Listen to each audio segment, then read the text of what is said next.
If only he knew who I was. He wouldn't have done what he did.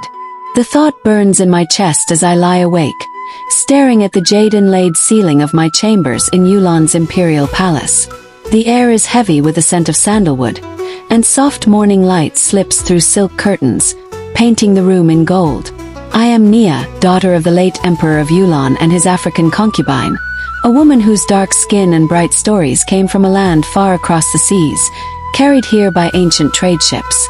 My father loved her, they say, but the court never did. Now he's gone and I, his only child, wear his crown. But it feels like a chain tied around my heart. I sit up, my fingers finding the jade pendant around my neck. It's shaped like a tiny lantern, its smooth green surface cool against my skin.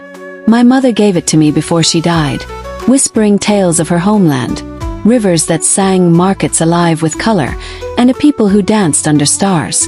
"Keep this close, Nia," she said. "It holds your strength." I clutch it now, my secret anchor in a palace that scorns me. The court calls me the half-African empress, their whispers sharp as knives.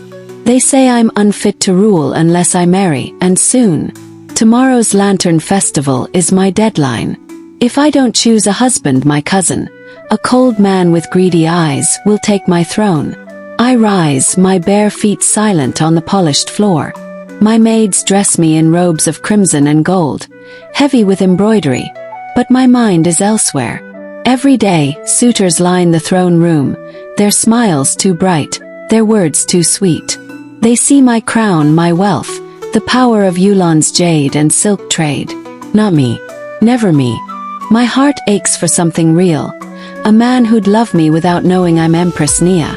That's why tonight I'll slip out again, shedding my royal skin to walk the city as a commoner. I'll find him. Have to. The sun sets, and Yulan's night market comes alive. I pull my tattered robe tighter, the rough cloth scratching my skin, so different from the silk I wear by day. A silk veil hides my face, keeping my secret safe. No one in the city knows their empress. My face is a mystery, guarded by my loyal maids. The market hums with life. Lanterns sway above stalls, casting a warm orange glow. Merchants shout, offering dumplings steaming in bamboo baskets, bolts of silk in every color, and jade trinkets that gleam like my pendant. The air smells of sesame oil and sweet lotus cakes. I breathe it in, feeling free if only for a few hours. For weeks, I've come here as May, a weaver's daughter, testing men who charm me with words but flee when they learn I have nothing. No gold, no status. Their rejection stings, but it's better than the false love of suitors who know my crown. Tonight, I wander deeper into the market, my heart heavy but hopeful. Maybe tonight will be different. Then it happens. In a narrow alley, away from the lantern's glow, a shadow moves. A man steps out, his eyes glinting with greed. "That pendant," he growls, pointing at the jade lantern peeking from my robe. "Give it here." My heart races. I back away, but he grabs my arm, his fingers digging in. Panic chokes me. This pendant is all I have of my mother. I struggle, but he's too strong. Suddenly, another figure appears, swift and sure. A man swings a bamboo staff, striking the thief's arm. The thief yelps, stumbling back, then flees into the dark. I catch my breath, clutching my pendant. My rescuer stands tall, his face lit by a nearby lantern. He's young, with warm eyes and a gentle smile that eases my fear. "Are you hurt?" he asks, his voice soft but steady. I shake my head, words stuck in my throat. "I'm Li Wei," he says, offering a slight bow. "You shouldn't wander alone at night." His kindness feels like a warm breeze, and my heart stirs. Could he be the one? I thank him, my voice shaky, and he walks me back to the market's light, his presence calming. As we part, I feel a spark, a hope I haven't dared to feel in weeks. I start meeting Li Wei every night. We sit under lantern-lit trees, the city's hum fading as we talk. He tells me of his dreams, to rise in Yulan's court, to earn a place among the scholars and chiefs. His ambition shines, bright as the jade I keep hidden beneath my robe. I tell him stories, too, weaving tales of a faraway land like my mother's, careful not to reveal too much. His laughter is gentle, his eyes kind, and each night my heart leans closer to him. To keep my secret, I rent a small room in the city, a plain space with a straw mat and a single lantern. As May, I live there with Li Wei, cooking simple meals of rice and lotus soup over a tiny fire. The first night we eat together. His fingers brush mine as he passes me a bowl, and my cheeks warm. It's so different from the palace, where every move is watched, every word weighed. Here I'm just May, and he's just Li Wei, and it feels like enough. Each dawn, I slip back to the palace, my maids waiting to smuggle me in. I trade my rough robe for silk, my freedom for duty. In the throne room, I sit tall, issuing orders, settling disputes, my voice firm despite the court's cold stares. But my mind drifts to Li Wei, to the way he smiles when I tease him, the way his hand lingers when he helps me carry water. I imagine telling him the truth. I'm Empress Nia, ruler of Yulan.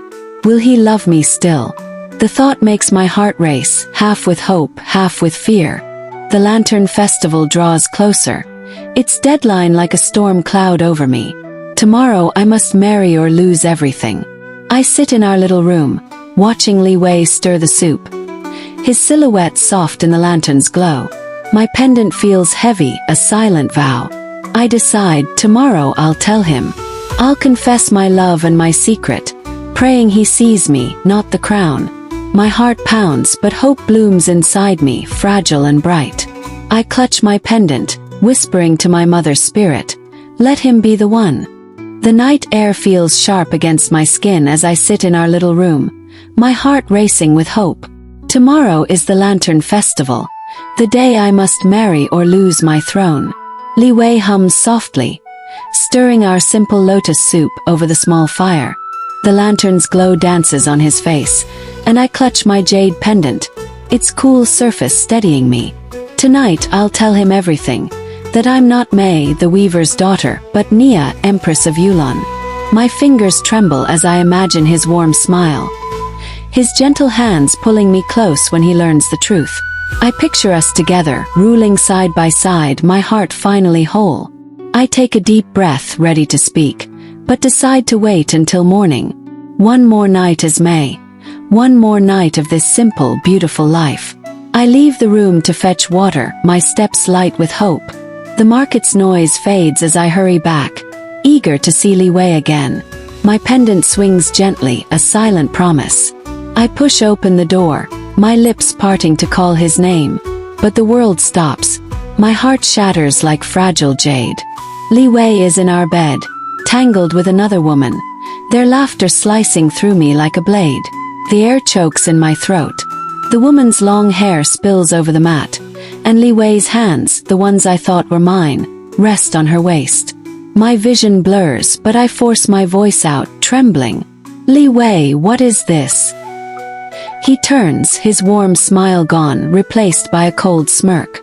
The woman gasps, pulling a blanket to cover herself, but Li Wei just leans back, unashamed. May, he says, his voice dripping with scorn. You didn't think you were special, did you?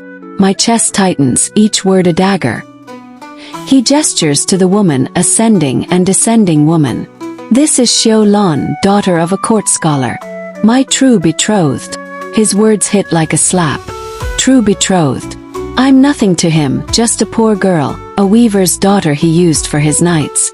You're my comfort, May, he sneers. Nothing more. He laughs, boasting that Yulan's wealth and connections will make him a chief in Yulan's court. When I'm powerful, I'll deal with you, he threatens, his eyes glinting with malice. My soul fractures, but I bite back my tears, my pride burning hotter than my pain. I won't let him see me break. He stands, towering over me, and shoves me toward the door. Get out, he spits.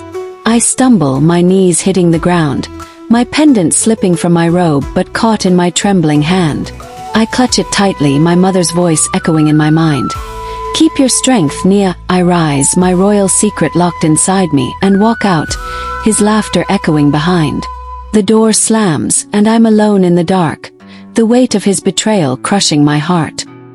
The streets of Yulan are quiet now, the market's lanterns dimmed, the air cold against my tear-streaked face. My veil is gone, lost in the chaos, and I feel exposed, raw. My heart screams. How could I have been so blind? Li Wei's warmth, his laughter, all a lie. I wander aimlessly, the city's shadows swallowing me. My mother's pendant, the jade lantern, is all I have left, its weight heavy with her love, her stories of a faraway land where strength was born in struggle. I grip it, but my thoughts spiral. Tomorrow I must marry or lose everything. Who can I trust now? Footsteps snap me from my daze. 3 men emerge from the darkness, their eyes glinting like the thief's earlier tonight. That pendant, one growls, pointing at the jade glowing faintly against my chest. Hand it over. My heart races. This is my mother's last gift, the only piece of her I carry. I back away, but they close in, rough hands grabbing my arms. I fight, kicking and twisting, but they're too strong. One yanks at the pendant's chain and I scream, "No!" The cord digs into my neck, and I think of my mother's voice, her strength. I won't let them take it. Then a shadow moves. Swift, silent, commanding. A man steps forward, tall and lean. His eyes cold and piercing in the moonlight. He wields a short blade with graceful precision, striking the thug's arms and legs. They yelp, scattering into the night like roaches. I gasp, my chest heaving, and secure the pendant, its familiar coolness grounding me. "Thank you," I say, breathless, my voice barely a whisper. He nods, his sharp features striking. High cheekbones, a scholar's poise despite his simple robes. "I'm Chen Jun," he says, his voice low, reserved. His presence feels like a storm, powerful yet distant. He turns to leave, his cloak brushing the ground. Desperation surges through me. Tomorrow is the festival. I must marry, or my cousin will steal my throne. I can't lose everything. Not after this night, not after Li Wei's betrayal. My mother's words echo. "Keep your strength." I grab Chen Jun's arm, my heart pounding. "Wait," I say, my voice steadier than I feel. "Will you marry me?" His cold eyes widen, shock breaking his calm. He tries to pull away, but I hold tight, my fingers trembling. "What do I get in return?" he asks, his tone sharp like he's testing me. I force a smile, daring myself to be bold. "How would you feel marrying a queen?" He scoffs, a short, disbelieving laugh. "You're no queen," he says, but his eyes linger on mine, searching. I don't back down, my gaze fierce despite the tears drying on my cheeks. Time is slipping away, and I need him. His strength, his quiet power. "Come with me," I say, my voice firm. He hesitates, then nods, skepticism etched in his face. I lead him through Yulan's streets, past the sleeping market, to the palace gates. The guards snap to attention, their heads bowing low. "Your Majesty," they murmur. Chen Jun's stoic face flickers. Just a moment of surprise, as we cross the jade-inlaid threshold into the palace's glowing halls. My heart races, a storm of fear and hope. Tomorrow, I'll wed this stranger, this man who saved me but barely knows me. Can he love me, the real me, not the crown? Or have I gambled my throne on a whim, trusting a man whose cold eyes hide secrets of his own?